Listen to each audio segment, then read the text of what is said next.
avance là. Donc oui, je reprends ma question tout à l'heure parce que je suis parti ailleurs, mais antilibéral, antisioniste, défendant l'islam quand même. Moi je suis pas un islamophobe. Voilà, je suis pas un islamophobe. Est-ce que ça, c'est pas la définition du système? Alors, je sais que c'est énorme. Parce que là, c'est pour ça que je parlais de ma vidéo sur l'humanité, c'est que la fête de l'humanité, ils vont les antilibéraux, anti-sionistes, donc pro-palestiniens, et soit anti-islamophobes, ça c'est sûr. Il n'y a aucun pro-islam là-dedans, anti-islam là-dedans. Ouais. T'es d'accord. Donc, en quoi tu te différencies de ces gens qui, aujourd'hui, selon moi, tiennent les médias, tout le showbiz, la jet set, comme on dit, et puis la fête de l'humanité, parce qu'avant ça, il y a le dîner annuel de l'humanité, je te renvoie, je sais pas si t'as vu ma vidéo, enfin, je t'y renvoie, qui est aussi important, selon moi, que le dîner annuel du CRIF, mais dont on parle jamais, bizarrement, donc voilà. Et où se donnent rendez-vous tous les puissants du moment, notamment les patrons de presse, etc. Donc l'Humanité, c'est quand même ce journal communiste, qui a une ligne très précise, et qui est socialo-communiste, et avec des francs-maçons là-dedans, en veux-tu, en voilà. C'est vrai. Donc en quoi est-ce que tu te différencies de tous ces gens-là? Eh ben moi je vais te dire, je me différencie, je pense, de tous ces gens-là, par déjà la grille de lecture, parce que eux, ils s'arrêtent sur quand même une idéologie communiste, c'est-à-dire l'immigration c'est bien, ils ne la remettent pas en question, alors que moi je la remets en cause. C'est pas bien. Ah, ça peut-être c'est pas bien. Pour eux, en tout cas, c'est ce qui fait que certains diront que je suis d'extrême droite, etc. Parce que moi, je remets en cause l'immigration. Quand je le remets en cause, je suis pas le Front National, mais je m'aperçois des conséquences socioculturelles et que dans n'importe quel pays, s'il y a des gens comme ça qui viennent s'installer, mais dans n'importe quel pays, ça provoquera des problèmes. Et pour preuve, en Afrique, il y a des manifestations justement contre l'immigration. En Afrique, je dis bien, au Nigeria, au Cameroun, en Algérie, etc. Pourquoi? Parce que justement l'Afrique aujourd'hui est en proie au même problème qu'a connu l'Europe il y a 30 ans, c'est-à-dire la mondialisation forcée. Et aujourd'hui, justement, ils réagissent exactement comme les Européens. Et vous voyez, ils ne sont pas plus racistes, je pense. En Algérie, au Nigeria, ils ne sont pas plus racistes. Mais ils ont exactement les mêmes problèmes et ils réagissent de la même façon. C'est tout. Et c'est pour ça que ça aussi, il faut sortir de ce grand préjugé, de ce grand paradigme qui dit que celui qui critique l'immigration est forcément un fasciste. Est-ce que tu critiques toute immigration ou est-ce que tu vois quand même une... Moi, c'est la question que j'avais posée à Jean-Marie Le Pen quand j'ai interviewé il y a quelques années.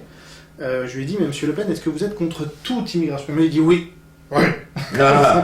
N'est-ce pas? Mais est-ce que toi, tu es contre toute immigration? Est-ce qu'il n'y a pas une immigration de qualité dont le pays a besoin malgré tout, et que tu différencierais d'une immigration dont le pays n'a pas besoin, et sur quels critères?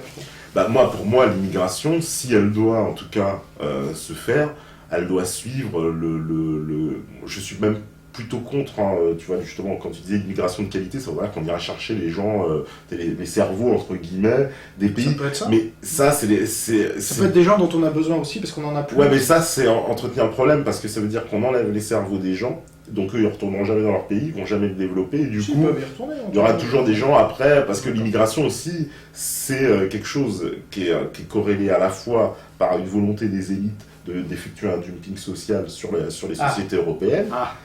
Zemmour sort de ce camp. Ça, c'est la ritournelle.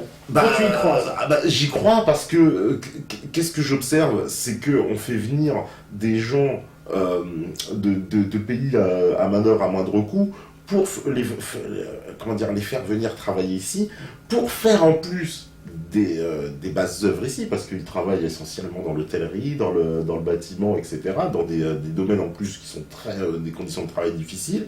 Ils sont sous-payés, ils sont ensuite, entre guillemets, justement, parqués sur ces territoires où ils sont discriminés, non intégrés, déracinés. Je veux dire, l'immigration, pour moi, c'est le symbole même d'un nouvel esclavage. C'est un esclavage moderne. Et les élites, pourquoi je dis ça? Parce qu'on connaît ces images des années 70 où on voit un Bouygues qui se félicite de l'immigration, qui dit c'est magnifique, etc., les ouvriers étrangers, etc. Et moi, je n'oublie pas que Georges Marchais, qui est secrétaire général du Parti communiste, lui était contre l'immigration. À la fin. À la fin, mais ils étaient contre. Mais on l'a bien fait dégager pour mettre un Robert Hue qui, lui, est revenu dans le bon discours, on va dire. Non, ce qui est intéressant, c'est que tu reprends là le discours de Zemmour, puisque c'est pas... Zemmour, il dit pas que des conneries. Il en fait aussi. Mais effectivement, dans son dernier livre, Zemmour tresse des lauriers à Georges Marchais, qui a quand même dit que le bilan des pays soviétiques était positif. Alors je sais pas si tu rejoins, parce que ça c'est quand même n'importe quoi, 100 millions de morts, l'ouverture des goulags, mais l'oppression, tu c'est sais, quand même la même personne.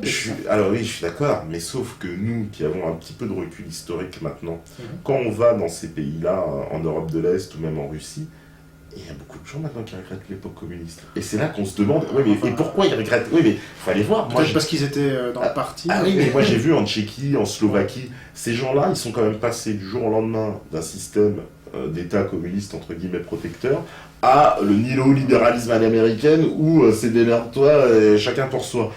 Et ça a mis un sacré paquet de gens sur le carreau, ce changement. Parce qu'ils étaient complètement assistés avant, ils n'avaient plus les moyens de se défendre. Assister, si tu veux... c'est ça le communisme. Ouais, mais on est passé quoi d'une prédation à une autre, un peu quand même. Parce que le communisme, peut-être, effectivement, les enfermait dans quelque chose, mais ils n'ont pas plus gagné avec le capitalisme, je t'assure. Mais les goulags, par exemple. En Russie, tu parles, oui, en URSS. Partout où il y avait le communisme, il y avait des goulags. Ouais, mais de l'autre côté aussi, il y avait des goulags. Guantanamo, c'est pas un goulag. Mais c'est combien de personnes? Bagram, Guantanamo...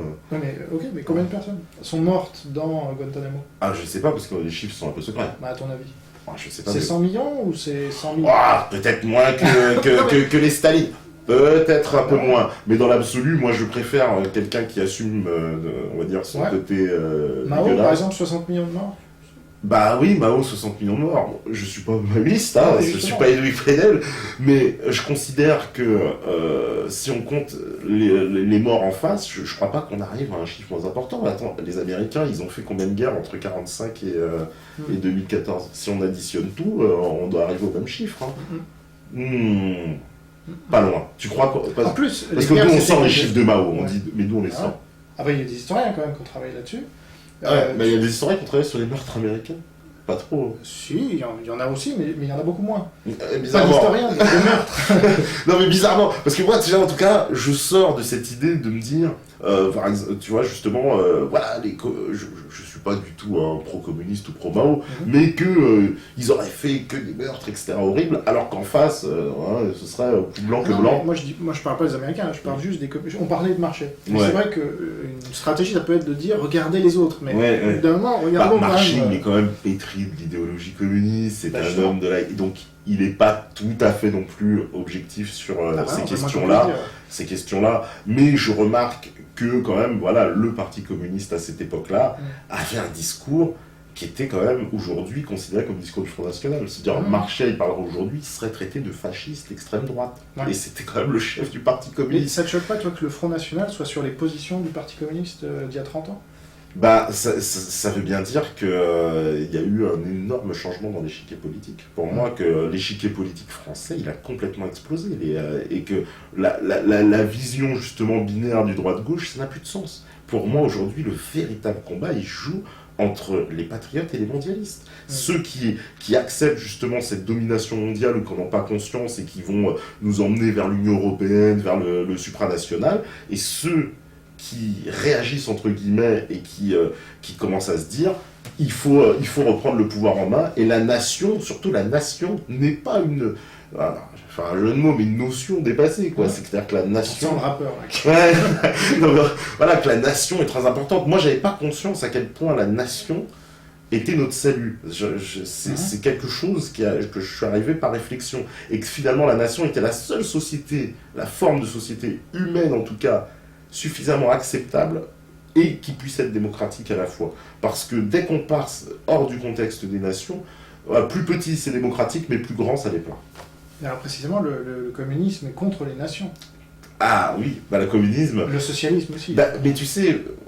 et même le national-socialisme, puisque c'était une communauté de race. En fait. Mais justement, moi, je vais te dire, pour pousser ma réflexion, le communisme et le libéralisme américain, entre guillemets, se fusionnent complètement dans ce nouvel ordre mondial. Ce nouvel ordre mondial, tel qu'on l'appelle, pour moi, c'est la synthèse entre justement la thèse du capitalisme à l'américaine, on va dire libéral sans règles, et ce communisme, c'est-à-dire un État qui veut à la fois se mêler de tout. Parce que c'est ça la schizophrénie. La synthèse étant l'Union européenne. La synthèse étant l'Union européenne. Tout à fait. Entre un État super fort qui dit je me mêle de tout, et soi-disant un monde qui est complètement contrôlé par les entreprises et le monde libéral. C'est pas mon avis, mais c'est cohérent. Enfin, c'est pas complètement mon avis, on va dire.